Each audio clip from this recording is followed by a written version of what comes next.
Hello viewers, আসসালামু আলাইকুম। যে যেখান থেকে আমাদের ভিডিও দেখছেন, আশা করি সবাই ভালো আছেন, সুস্থ আছেন। প্রিয় দর্শক শ্রোতা, আরেকটি কক্সবাজারের ভিডিও নিয়ে আপনাদের সামনে হাজির হলাম। বিচে বসে মাছের বিভিন্ন আইটেম খেতে কিন্তু অনেক মজা লাগে। এটা ছিল স্যালমন মাছের কুরকুরে ফ্রাই।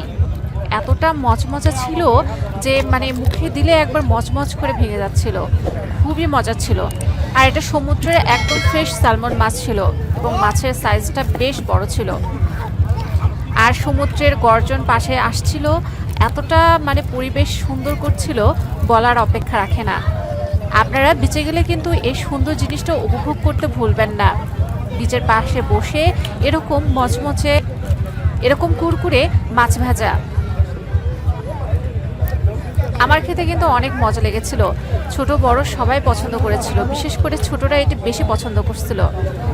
এটা এত সুন্দর করে ফ্রাই করছিল, কিন্তু ভেতরে কিন্তু একটা জুসি জুসি ভাব ছিল। মশলাটা কিন্তু ভেতর পর্যন্ত চলে গেছিল। তো আপনারা কক্সবাজারে গেলে কিন্তু অবশ্যই এই মাছ ভাজাটা ট্রাই করবেন। ভিডিওটি ভালো লাগলে অবশ্যই লাইক দিবেন। আর যারা এখন আমাদের চ্যানেলকে সাবস্ক্রাইব করেননি, অবশ্যই আমাদের চ্যানেলটিকে সাবস্ক্রাইব করে রাখুন। আপনি যদি ফেসবুক থেকে আমাদের ভিডিওটি দেখে থাকেন, তাহলে অবশ্যই আমাদের পেজটিকে ফলো করে রাখুন।